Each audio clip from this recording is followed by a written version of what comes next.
My name is Lisa Flaum, and I'm a medical oncologist specializing in breast cancer at Northwestern University. The treatment of breast cancer involves a multidisciplinary approach, and as a medical oncologist, I work collaboratively with other physicians, including breast surgeons and radiation oncologists. Other members of our team that you may interact with include nurse practitioners, physician's assistants, nurses, social workers, dietitians, genetic counselors, and many others. In general, my patient population is divided into two types. The first and most common are patients with early stage breast cancer that is confined to the breast and/or the lymph nodes under the arm. These patients are often treated with local therapy, including surgery and possibly radiation, to remove all of the known cancer.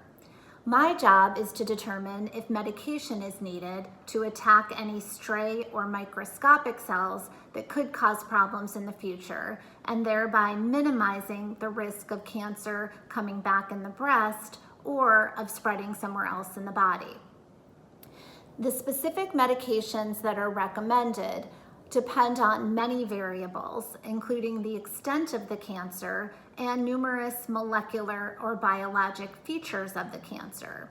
Increasingly, the treatment of breast cancer is not a one-size-fits-all approach. We have an ever-expanding number of treatment options and tools that allow us to determine which option is the most appropriate for a given patient. The majority of breast cancers have the ability to feed off of circulating estrogen. These are known as hormone receptor or estrogen receptor positive tumors, and these are often treated with medications that block or target estrogen.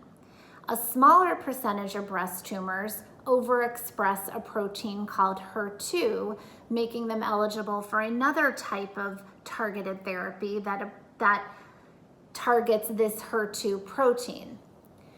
Another subset of breast cancers do not have the hormone receptors or the HER2 protein, and these are known as triple-negative breast cancers. The other tool that we have at our disposal is chemotherapy. Chemotherapy is often recommended for patients with HER2 positive or triple-negative tumors.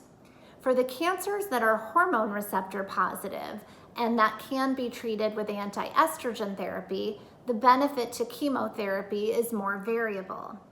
Increasingly, we are using what are known as genomic tools to help identify the patients who are likely to benefit the most from chemotherapy and, importantly, avoid it in those who are unlikely to benefit.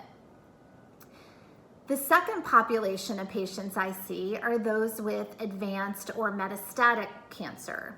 In this situation, cancer has already spread from the breast to another part of the body, and we use medications to help shrink and control the cancer. To determine a specific treatment plan, we use some of the same molecular and biologic tools that I mentioned earlier. In the metastatic setting, there are even an increasing number of these biologic markers that are now available to us to help us offer more targeted or precise treatment.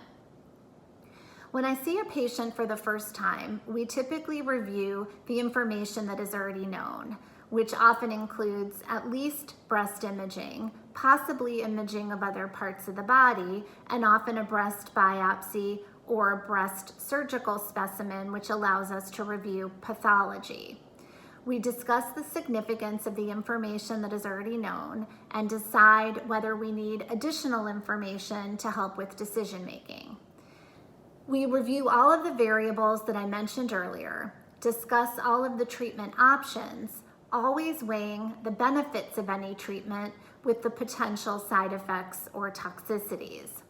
Any treatment decision is always a collaborative discussion with the patient, often with their family or friends, and often with other providers that are part of our team.